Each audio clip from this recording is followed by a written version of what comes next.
Tenez mon bébé, je vais chanter, dit Manon en tendant le petit Léo, âgé de seulement 8 mois, à une femme au premier rang qui la dévisageait avec un mélange de pitié condescendante et de malaise palpable.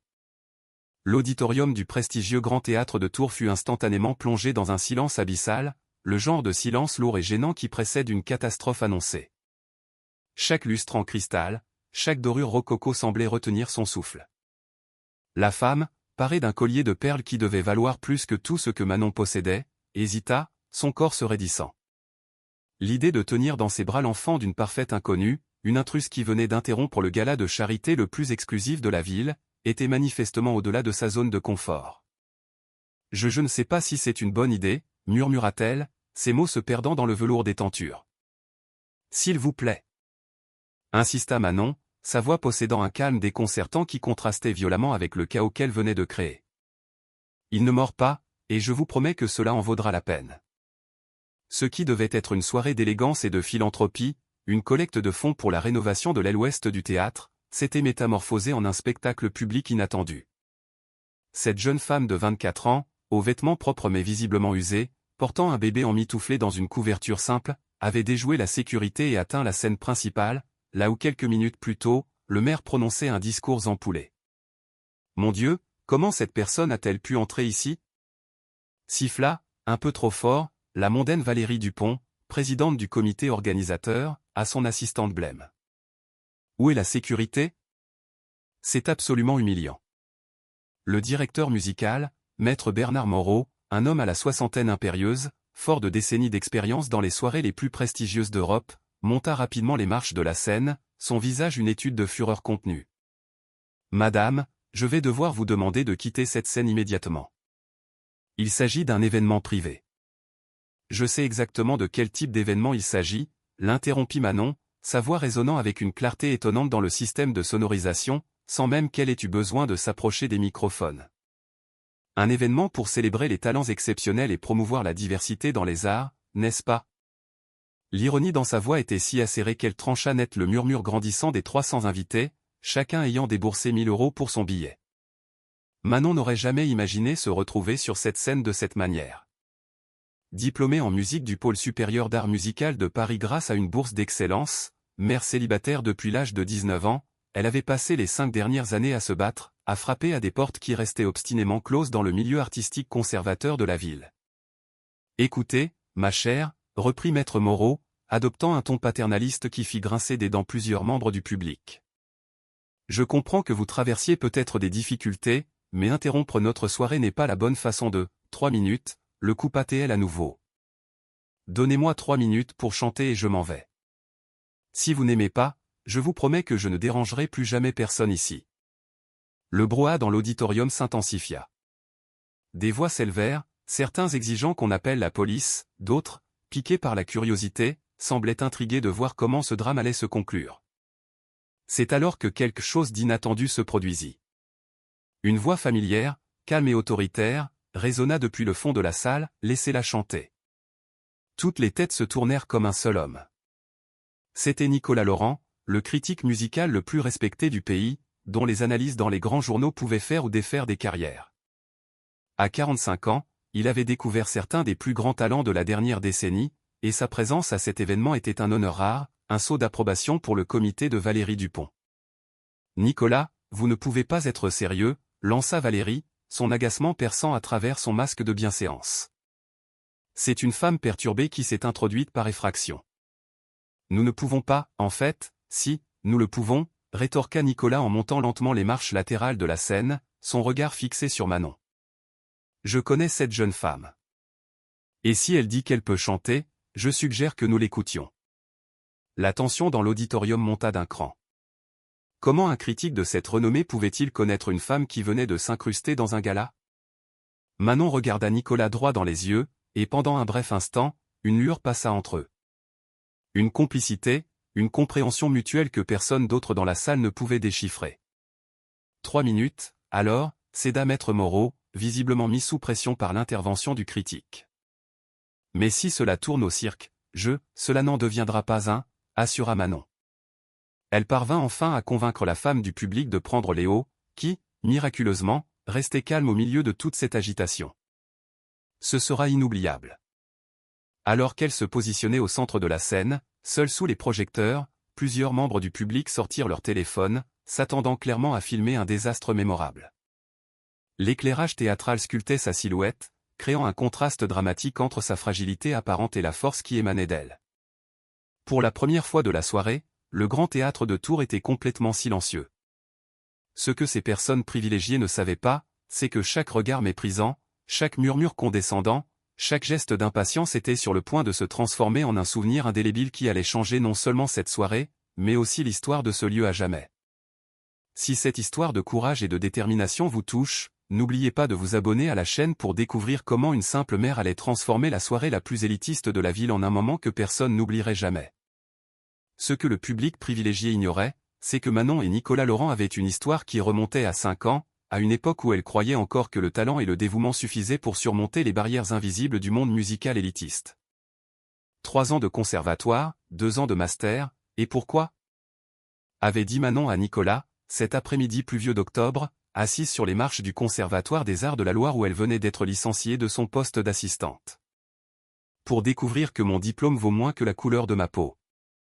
Nicolas, alors un critique en pleine ascension, avait été le témoin impuissant de toute cette mascarade. Manon était la professeure la plus douée que l'établissement ait jamais eue. Mais lorsque les parents fortunés commencèrent à exprimer leur inquiétude quant à la pertinence culturelle de l'éducation musicale de leurs enfants, la direction n'avait pas hésité à inventer des excuses. Des questions budgétaires, avait menti le directeur, Monsieur Philippe Delacroix, père de 3 élèves et propriétaire d'une fortune bâtie dans l'immobilier. Rien de personnel, vous comprenez ? Mais Manon savait que c'était entièrement personnel. Il s'agissait du fait que ses élèves étaient, pour la première fois, exposés à une véritable diversité musicale. Il s'agissait d'une jeune femme qui osait enseigner Mozart avec la même autorité qu'elle enseignait les spirituals. Il s'agissait d'elle, prouvant que l'excellence n'avait pas de couleur, et cela dérangeait profondément ceux qui préféraient garder la musique classique comme le précaré de l'élite.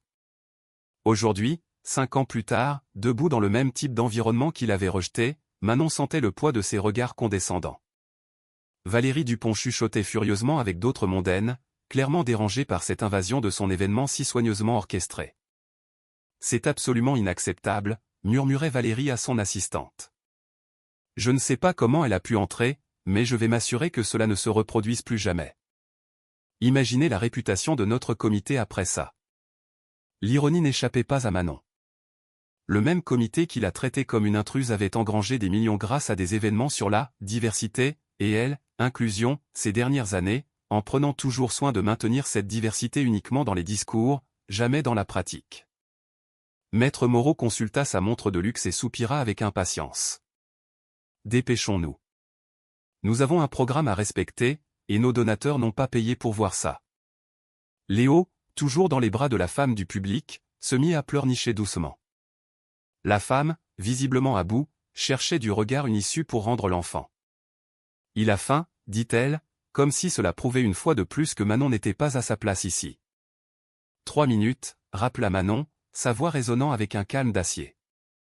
C'est ce que vous avez promis. Nicolas observait tout cela en silence, les mains crispées sur les accoudoirs de son fauteuil. Il savait de quoi Manon était capable, mais il connaissait aussi la cruauté de ce public. Mademoiselle, commença Maître Moreau, réalisant qu'il ne connaissait même pas son nom. Manon, compléta-t-elle. Manon. Diplômée avec mention très bien du pôle supérieur d'art musical de Paris. Titulaire d'une maîtrise en chant de l'Académie de musique de Lyon. Ancienne professeure au Conservatoire des Arts de la Loire, jusqu'à ce qu'on découvre qu'une femme pouvait enseigner la musique classique mieux que des professeurs au nom ronflant. Le silence qui suivit fut assourdissant. Le Conservatoire des Arts de la Loire était une institution vénérée par l'élite culturelle de la ville.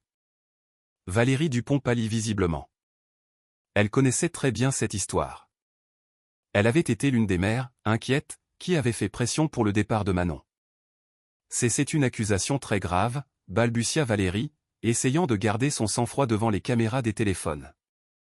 Une accusation ? Répéta Manon, un sourire ironique se dessinant sur ses lèvres. Non, Madame Dupont. Une accusation serait ce que je pourrais faire au sujet des emails que vous avez échangés avec la direction de l'école, au sujet des menaces voilées de retirer vos dons si une personne inappropriée et continuer d'influencer l'éducation musicale de vos enfants. Le choc fut immédiat. Comment était-elle au courant? Maître Moreau fit un pas en avant. Même si vous avez des références, cela ne vous donne pas le droit d'interrompre notre événement et de porter des accusations sans fondement.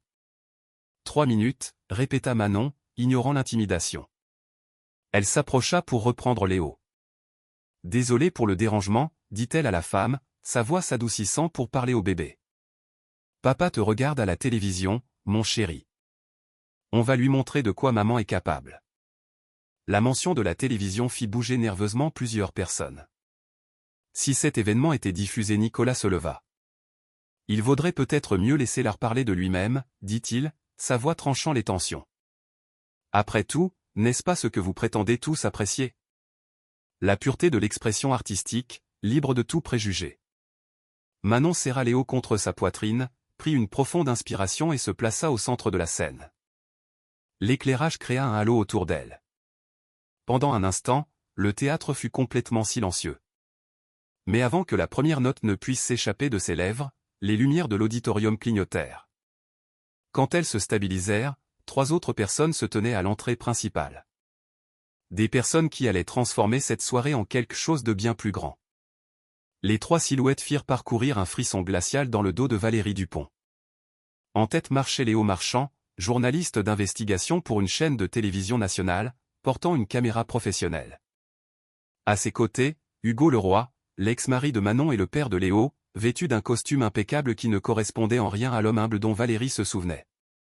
Et pour compléter le trio, l'avocate Sandrine Martin, connue pour ses victoires retentissantes dans des affaires de discrimination. « Excusez-moi de vous interrompre », dit Léo Marchand, sa voix résonnant tandis qu'il allumait sa caméra. « Je suis Léo Marchand, de News Network, et nous sommes ici pour une retransmission en direct d'une affaire très intéressante de discrimination sur laquelle notre chaîne enquête depuis plusieurs mois. » Valérie sentit son estomac se nouer. Une retransmission en direct. Maître Moreau tenta d'intervenir.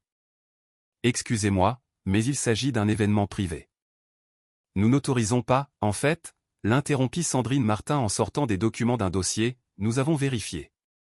Cet événement, bien que présenté comme privé, bénéficie d'un financement public substantiel. Il est donc soumis aux mêmes lois de transparence et d'accès que tout espace public. » Le silence fut total. Manon restait au centre, Léo désormais calme dans ses bras, observant la scène se dérouler. Hugo s'approcha de la scène. « Salut, chérie », dit-il doucement, mais assez fort pour les micros. « Comment va notre garçon ?» Le mot « notre » résonna comme une bombe. Ce n'était pas une mère célibataire désespérée. « Il va bien », répondit Manon. « Il regarde maman entrer dans l'histoire. » Valérie tenta de se ressaisir. « Je ne comprends pas. Si vous avez une plainte légale, il existe une procédure, oh, mais nous avons suivi toutes les procédures, dit Sandrine avec un sourire glacial. Plaintes officielles il y a 6 mois. Comité d'éthique il y a 4 mois. Demande de réunion il y a 3 mois. Vous avez systématiquement ignoré chaque tentative de dialogue. » Léo Marchand pointa la caméra vers Valérie. « Madame Dupont, pouvez-vous commenter les emails que vous avez envoyés au Conservatoire des Arts de la Loire en 2019, suggérant que la présence de professeurs culturellement inappropriés nuisait à la pureté de l'éducation musicale de votre fille ?» Valérie blêmit. « Ce sont des communications privées. »« Privées ?» répéta Sandrine. « Lorsqu'elles sont envoyées à l'adresse officielle d'un établissement financé par des fonds publics, utilisant une terminologie qui a servi de base à un licenciement discriminatoire, elles deviennent la preuve d'une violation des droits civils. » Nicolas se leva. « Il est peut-être temps de laisser leur parler. C'est pour cela que vous êtes venu, n'est-ce pas, Manon ?» Manon acquiesça. « Exactement, professeur Laurent. 3 minutes, c'est ce qu'on m'a promis. Et c'est tout ce dont j'ai besoin pour montrer ce qu'ils ont perdu. » Maître Moreau regarda nerveusement les caméras. « Écoutez, si c'est une sorte de piège, un piège ?» répéta Manon. « Monsieur Moreau, j'ai un diplôme du pôle supérieur d'art musical de Paris et une maîtrise de l'Académie de musique de Lyon. J'ai enseigné dans le conservatoire le plus respecté de cette ville jusqu'à ce que je sois licencié pour des raisons budgétaires apparues comme par magie une semaine après que des parents se soient plaints de mon adéquation culturelle. Elle regarda la caméra de Léo Marchand. La seule chose que j'ai montée, c'est cette occasion de vous montrer, avouer à tout le pays, ce qui se passe lorsque les préjugés se déguisent en tradition. Léo laissa échapper un petit rire, un son innocent qui déchira l'attention. Valérie tenta un dernier coup. Même si vous avez ces qualifications, cela ne justifie pas cette embuscade médiatique. Innocente? Sandrine haussa un sourcil. Madame Dupont, vous avez organisé une campagne coordonnée. Nous avons des réunions secrètes, des emails et des enregistrements. Le public murmura, certains tentant de s'éclipser. Léo Marchand pana sa caméra sur la foule. Pour nos téléspectateurs, nous sommes au Grand Théâtre de Tours où un gala exclusif est devenu le théâtre d'une manifestation dramatique de discrimination institutionnelle. Manon prit une profonde inspiration. Des années d'humiliation, des mois de préparation, tout menait à cet instant. Professeur Laurent, dit-elle, vous avez dit un jour que le véritable art peut transformer les consciences. Êtes-vous prêt à en être témoin? Nicolas sourit. J'attends ce moment depuis 5 ans, Manon. La scène est à vous. Manon serra Léo, ferma les yeux un instant, et se mit à chanter a cappella. La première note qui sortit de sa gorge fit s'arrêter le temps. Ce n'était pas une voix, c'était une force de la nature, pure et puissante. Elle commença par « Amazing Grace », mais pas la version édulcorée des galas. C'était la version brute, chargée de douleurs historiques transformées en transcendance. Le silence était absolu. Les téléphones portables étaient oubliés. Valérie Dupont, paralysée, tremblait, des larmes coulant sur son visage, estompant son maquillage coûteux. Maître Moreau était visiblement bouleversé, réalisant qu'il avait failli priver le monde de l'une des voix les plus extraordinaires de sa génération. Pendant la deuxième chanson, une interprétation poignante de « Strange Fruit », Sandrine murmura à Léo Marchand, filme le public. Ce qui va se passer va entrer dans l'histoire. Tandis que Manon chantait, Sandrine sortait des documents de son dossier. Pour nos téléspectateurs, dit Léo Marchand à voix basse, nous assistons à la révélation en direct d'un cas de discrimination systématique. Quand Manon eut fini, le silence dura près d'1 minute. Personne n'osait applaudir. C'est alors que Sandrine est montée sur scène, micro à la main. Mesdames et messieurs, je suis Sandrine Martin et je représente légalement Manon. Ce dont vous venez d'être témoin est la voix d'une femme systématiquement réduite au silence. Valérie tenta de se lever. C'est absurde. Madame Dupont, l'interrompit Sandrine en brandissant un dossier. Vous voudrez peut-être écouter certains de vos emails. Elle commença à lire. Citation, je suis profondément préoccupée par l'influence culturelle inappropriée dont bénéficie ma fille. Une enseignante qui insiste pour mélanger des styles musicaux ethniques à notre programme classique compromet la pureté de l'éducation. Des murmures de choc parcoururent la salle. Sandrine poursuivit. Email suivant, si l'administration ne prend pas de mesures pour éliminer les influences culturellement divisives, moi-même et d'autres familles reconsidéreront notre soutien financier. C'est hors contexte, cria Valérie. Le contexte? Sourit froidement Sandrine. Email suivant, il ne s'agit évidemment pas de racisme, mais de maintenir des normes appropriées. Elle se tourna vers Maître Moreau. Monsieur, en tant que directeur ayant signé le licenciement pour raisons budgétaires, pouvez-vous expliquer pourquoi le budget a été rétabli 1 semaine plus tard quand le poste a été pourvu par un candidat avec la moitié des qualifications de Manon, mais qui était, par coïncidence, le fils d'un grand donateur? Le directeur pâlit. Nicolas se leva. Maître Moreau, j'étais présent aux réunions. Vous avez dit qu'il serait plus prudent de trouver quelqu'un de moins controversé. Hugo s'approcha. Pour ceux qui regardent, ma femme n'est pas une désespérée. Elle est diplômée, elle a enseigné, et elle est ici parce que toutes les portes lui ont été fermées au nez. Sandrine acquiesça. Exactement. Plainte officielle il y a 6 mois, ignorée. Demande de réunion, rejetée. Tentative de négociation, repoussée. Léo Marchand filmait les visages choqués et honteux du public. Ce n'est que lorsque notre chaîne s'est intéressée à l'histoire que nous avons soudain découvert des irrégularités, poursuivit Sandrine. Et que plusieurs autres enseignantes qualifiées issues de minorités ont été licenciées pour des raisons similaires. Valérie tenta une dernière fois, même si des malentendus ont eu lieu, cela ne justifie pas cette humiliation publique. Manon reprit le micro. Madame Dupont, la seule chose humiliante ici, c'est de voir des gens en position de pouvoir utiliser leur influence pour faire taire les voix qui les dérangent. Je ne suis pas venu pour humilier. Je suis venu pour chanter. Le fait que mon talent dérange des gens qui veulent garder l'art pour eux en dit plus long sur eux que sur moi. Sandrine brandit un dernier document. L'évaluation des performances de Manon, une semaine avant son licenciement. Notes exceptionnelles. Recommandé pour une promotion. L'auditorium était silencieux. Valérie pleurait de honte. Une semaine plus tard, conclut Sandrine, cette même professeure a été licenciée pour performance insuffisante. Quelle extraordinaire coïncidence. Léo Marchand fit son commentaire final à la caméra, parlant d'une soirée qui, de célébration des arts, s'était transformée en une exposition dévastatrice des préjugés systémiques. Une chose était claire, ce n'était pas seulement une victoire pour Manon, mais un moment décisif. Au centre de cette salle, une nouvelle réalité prenait forme, prouvant que la véritable excellence ne connaît ni couleur, ni classe, ni limite. 3 mois plus tard, Manon signa un contrat avec la plus grande maison de disques du pays. Sa première chanson, Voix étrangère, sur la discrimination dans les arts, atteignit la première place. Le Grand Théâtre de Tours l'invita à devenir directrice artistique, une offre qu'elle refusa poliment. Valérie Dupont perdit son poste après une enquête. Maître Moreau fut renvoyé. Tous deux regardèrent Manon recevoir une victoire de la musique à la télévision. « Je ne suis pas venu pour détruire des carrières », déclara Manon en interview. « Je suis venu montrer que le talent n'a pas de couleur. La vraie victoire n'est pas de voir ses ennemis tomber, mais de prouver qu'on était à la hauteur depuis le début. » Léo, qui marchait désormais, applaudissait depuis le public tandis que sa mère chantait dans des théâtres qu'il avait autrefois rejetés. Hugo souriait fièrement. Sa femme avait transformé l'humiliation en révolution. Nicolas Laurent résuma parfaitement la situation, ils ont voulu faire taire une voix.